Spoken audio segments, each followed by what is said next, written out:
نحمده ونصلي ونسلم على رسوله الكريم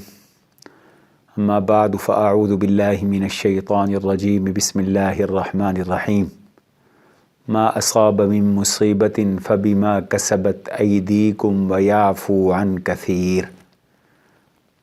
صدق الله العظيم اللهم صل على سيدنا ومولانا محمد وعلى آل سيدنا ومولانا محمد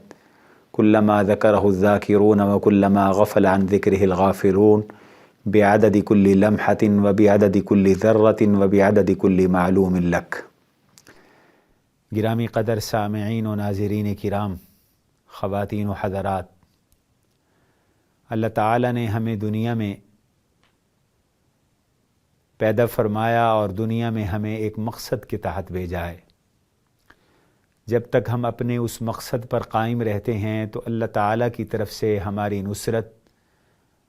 مدد، ہمارے کاموں کی سہولت، ہمارے دلوں کا اطمینان، ہمیں ہمارا چین اور ہمارا سکون ہمارے لیے مقدر ہوتا ہے، اللہ ہمیں نصیب فرماتے ہیں۔ اور جب ہم اللہ تبارک و تعالیٰ کے مقرر کردہ مقصد سے ہٹتے ہیں، گناہوں اور معاصی کی جانب جاتے ہیں، ہم سے جب حق تعالیٰ شانہ کی نافرمانیاں ہوتی ہیں، معصیتیں ہوتی ہیں، ہم معاصی کا ارتکاب کرتے ہیں، اللہ کے حق توڑتے ہیں، اللہ کی محارم کو ہم حلال کرتے ہیں، اللہ کی حدوں کو ہم کراس کرتے ہیں، تو پھر اللہ تعالیٰ کی طرف سے ہمارے لیے پریشانیاں بھی آتی ہیں، مصیبتیں بھی آتی ہیں، تکلیفیں بھی آتی ہیں، انہونی چیزیں سامنے آتی ہیں، ہمیں غیر معمولی حالات کا مقابلہ کرنا پڑتا ہے۔ کبھی وہ پریشانیاں ہماری اولاد کی طرف سے ہوتی ہیں، کبھی یہ پریشانیاں ہمارے کاروبار میں ہوتی ہیں، کبھی یہ پریشانیاں ہمارے گھریلو زندگی سے متعلق ہوتی ہیں، اور کبھی یہ پریشانیاں ہماری بیرونی زندگی سے متعلق ہوتی ہیں، کبھی یہ پریشانیاں ہماری ملکی حالات سے متعلق ہوتی ہیں، اور کبھی یہ پریشانیاں بین الاقوامی حالات کے تحت ہوتی ہیں۔ لیکن اللہ تعالیٰ کا قرآن کریم میں یہ ارشاد ہے، وَمَا أَصَابَكُم مِّن مُّصِيبَةٍ فَبِمَا كَسَبَتْ أَيْدِيكُمْ وَيَعْفُو عَن كَثِيرٍ، تمہیں جو بھی مصیبت اور تکلیف آتی ہے، پریشانی آتی ہے، تو اللہ تعالیٰ یہ پریشانی، یہ تکلیف، یہ مصیبت جو تمہیں دیتے ہیں، عموماً یہ مصیبت اور تکلیف اس کا باعث تمہارے گناہ ہوتے ہیں۔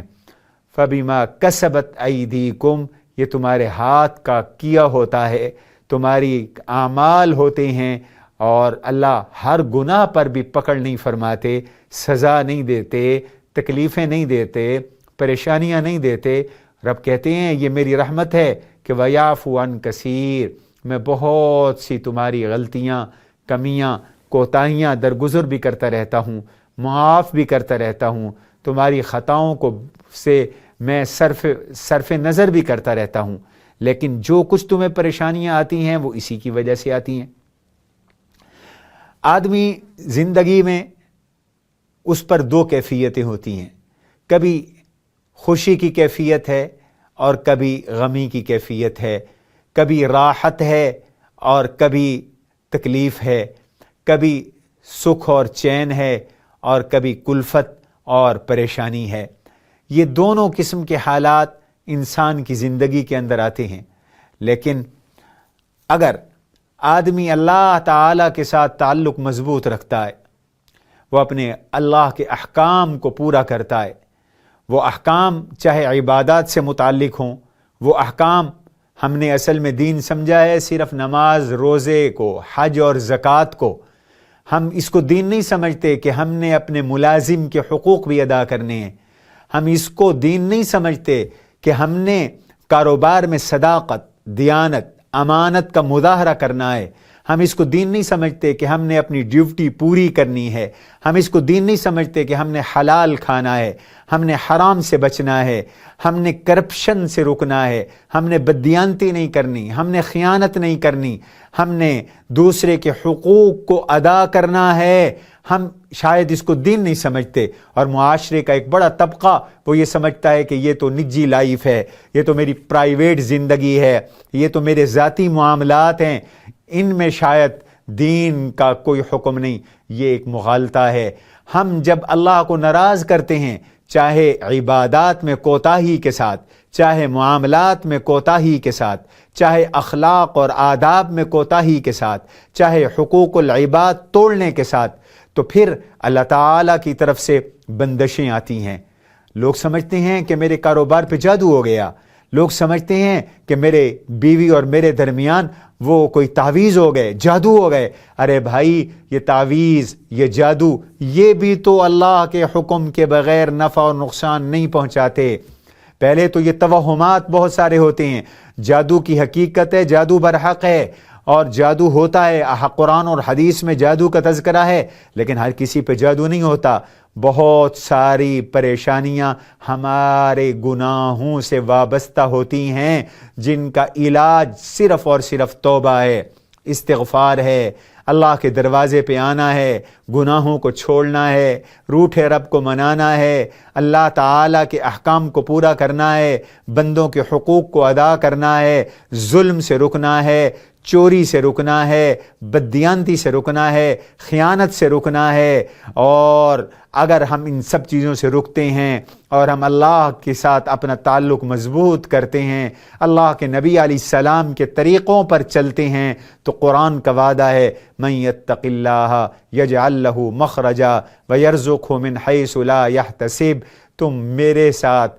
تقوی اختیار کرو، تم میرے ساتھ تعلق کو مضبوط کر لو۔ رب فرماتے ہیں تم گناہوں سے باز آ جاؤ تو میرا وعدہ ہے یجعل لہ مخرجا، میں تمہیں ہر مشکل سے نکالوں گا، راہیں پیدا کروں گا، تمہارے الٹے معاملات کو سیدھا کر دوں گا۔ یجعل لہ مخرجا، ایک تو مشکلات آسان ہوں گی، دوسرا وَيَرْزُقْهُ مِنْ حَيْثُ لَا يَحْتَسِبْ، میں ایسی جگہ سے تمہیں رزق دوں گا تمہارے وہم اور گمان میں بھی نہیں ہوگا، حاشیہ خیال میں بھی نہیں ہوگا۔ میں عام طور پر کہا کرتا ہوں کہ اگر کسی کی دکان ہے اور دکان سے متوقع اس کی جو آمدنی ہے وہ بغیر حساب و کتاب کے رزق نہیں ہے، وہ بغیر گمان کے رزق نہیں ہے، وہ تو گمان میں آنے والا ہے، اسٹیمیٹڈ ہے، وہ تو اندازے میں پہلے شامل ہے۔ اللہ کہتے ہیں اس جگہ سے رزق دوں گا جو تمہارے حاشیہ خیال میں نہیں ہوگا، تمہارے تصور میں نہیں ہوگا، تمہارے ذہن میں نہیں ہوگا، اس جگہ سے میں تمہیں رزق عطا کروں گا۔ اور ارشاد فرمایا وَمَن يَتَوَكَّلْ عَلَى اللَّهِ فَهُوَ حَسْبُهُ، جو اللہ پہ توکل کرتا ہے اللہ اس کو کافی ہو جاتے ہیں۔ میرے دوستو، بھائیوں، میری بہنوں اور میری ماؤں، میری بہنوں، میری بیٹیوں، ہمارے ان حالات کا تعلق ہمارے اعمال سے ہے۔ ہمیں توبہ کرنی ہے، ہمیں استغفار کرنا ہے، ہمیں نماز کی پابندی کرنی ہے، ہمیں آنے والے رمضان کی ابھی سے تیاری کرنی ہے۔ ہم میں سے جو صاحب استطاعت ہیں انہیں حج بیت اللہ اول فرصت میں کرنا ہے۔ حضور علیہ السلام نے ارشاد فرمایا حج کے ساتھ فقر اور فاقے کا کوئی خوف نہ رکھو، تم حج کرو، انہما ینفیان الکیر والذنوب، انہما ینفیان الفقر والذنوب کما ینفی الکیر خبث الحدید۔ جب تم حج اور عمرے کرتے ہو تو حج اور عمرے سے تمہارے گناہ اور تمہارا فقر ایسے ہی دور ہو جاتا ہے جیسے کہ جلانے سے، بٹھی میں جلانے سے لوہے کا زنگ دور ہو جاتا ہے۔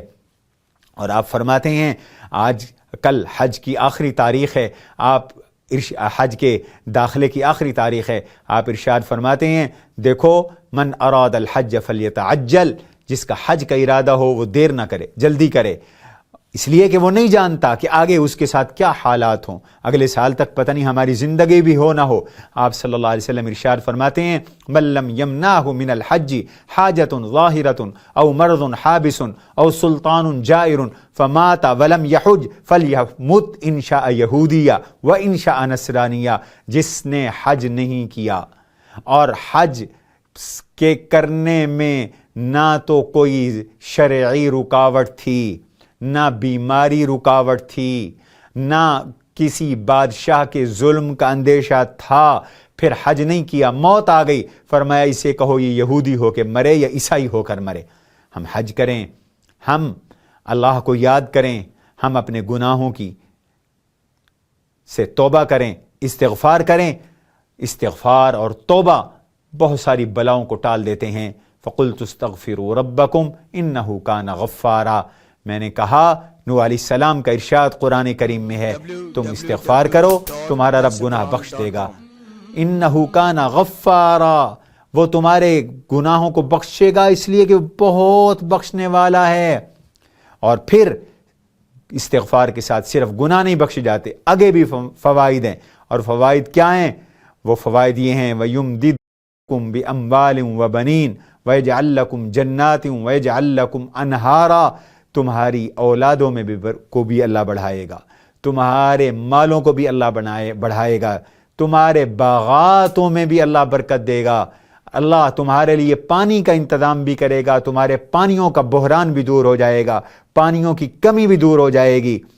دوستو، بزرگوں، بھائیوں، ماؤں، بہنوں، ہم توبہ اور استغفار کے اوپر آئیں۔ آخری بات کرنے لگا ہوں، آج پوری دنیا میں کرونا وائرس ایک آفت بن کر نازل ہوئی ہے، یہ ایک اللہ کی طرف سے آزمائش یا عذاب بن کے اتر رہا ہے۔ 100 کے قریب ممالک میں اس کے اثرات پہنچ گئے ہیں، دنیا کا ہر انسان خوف و ہراس میں مبتلا ہے۔ حضور علیہ السلام نے 1450 سال پہلے ارشاد فرما دیا تھا، خمس اذا ابتلیتم بہن واعوذ باللہ ان تدرکوہن، 5 چیزوں کے ساتھ تمہاری آزمائش ہوگی اور میں اللہ سے پناہ مانگتا ہوں کہ وہ 5 چیزیں تم نہ ان کے مرتکب نہ بنو۔ وہ 5 چیزیں کون سی؟ پہلی چیز، لم تظہر الفاحشۃ فی قوم قط حتی یعلنوا، جب کسی قوم میں فحاشی عام ہو جائے اور فحاشی بھی اعلانیہ ہو، الا فشا فیہم الطاعون والاوجاع، اس قوم میں طاعون کی بیماری پھوٹ پڑتی ہے اور ایسی وبائیں پھوٹ پڑتی ہیں جو تمہارے باپ دادوں میں، ان کے باپ دادوں میں، اسلاف میں، لم تکن فی اسلافہم الذین مضوا او کما قال، جو گزشتہ انسانیت میں، باپ دادوں میں جو بیماریاں نہیں تھیں، وبائیں نہیں تھیں، وہ ان فواحش کی وجہ سے قوم میں وہ بیماریاں پھوٹ پڑتی ہیں۔ کیا ہم حالات کا مطالعہ کریں؟ کیا فحاشی عام نہیں ہوئی؟ فواحش کا ارتکاب نہیں ہو رہا؟ معلوم ہوتا ہے اس کرونا وائرس جیسی وباؤں سے بچنے کے لیے بھی ہمیں گناہوں سے توبہ کرنی پڑے گی۔ آپ ارشاد فرماتے ہیں کہ جو قوم کرپشن کرے، ناپ اور تول میں کمی کرے، اللہ تبارک و تعالی اس قوم کو بھی چند وباؤں میں اور چند بیماریوں میں اور چند تکلیفوں میں مبتلا فرما دیتے ہیں۔ اور وہ تکلیفیں کیا ہیں؟ آپ نے ارشاد فرمایا الا اخذوا بالسنین وشدت المؤونہ وجور السلطان علیہم، جب کرپشن ہوتی ہے، مال میں کمی کی جاتی ہے، ناپنے میں تولنے میں کمی کی جاتی ہے، ملاوٹ کی جاتی ہے، ایک تو قحط آتا ہے، دوسرا محنت بہت کرنی پڑتی ہے، تیسرا حکمران ظلم کرتے ہیں۔ ایک بات ارشاد فرمائی وَلَمْ يَمْنَعُوا زَكَاةَ أَمْوَالِهِمْ إِلَّا مُنِعُوا عَنِ الْقَطْرِ مِنَ السَّمَاءِ وَلَوْلَا الْبَهَائِمُ لَمْ يُمْطِرُوا، جو قوم زکوٰۃ نہیں دیتی ان کے لیے اللہ بارشیں روک دیتے ہیں، اور بارشیں اگر آتی ہیں تو وہ صرف جانوروں کی وجہ سے آتی ہیں کہ اللہ نے جانوروں کو زندہ رکھنا ہے، ان کی برکت سے پھر انسانوں کو بھی بارشیں مل جاتی ہیں، ورنہ اللہ کی طرف سے بارشیں رک جایا کرتی ہیں۔ اسی لیے فرمایا لم ينقضوا عہد اللہ وعہد رسولہ الا سلط اللہ علیہم عدوا من غیرہم، جو قوم اللہ اور اللہ کے رسول سے کیے ہوئے وعدے توڑتی ہے، اللہ اس قوم پر دشمن مسلط کر دیتا ہے، اور وہ دشمن ان کے مال اور ان کی چیزوں کو لوٹ کر لے جاتے ہیں۔ اور پانچویں چیز ارشاد فرمائی، جس قوم کے حکمران اللہ کی کتاب قرآن اور سنت کے ساتھ فیصلے نہ کرتے ہوں، جس معاشرے میں قرآن و سنت کے مطابق عدل نہ ہو، انصاف نہ ہو، اللہ تعالیٰ اس قوم کو آپس میں لڑا دیتے ہیں، ان کے آپس میں جھگڑے ہو جاتے ہیں۔ تو دیکھیے یہ وہ چیزیں ہیں جو آج معاشرے میں عام ہیں، 14.5 صدیاں پہلے نہیں تھیں۔ حضور نے پیشین گوئی فرمائی، ان کے اسباب بھی بیان کر دیے۔ ہمیں ان سب چیزوں سے بچنے کے لیے ان اسباب سے بچنا پڑے گا۔ اللہ تعالیٰ ہم سب کو توبہ کی، استغفار کی، اپنے دروازے پہ آنے کی توفیق نصیب فرمائیں۔ سبحان ربک رب العزت عما یصفون والسلام المرسلین والحمد للہ رب العالمین۔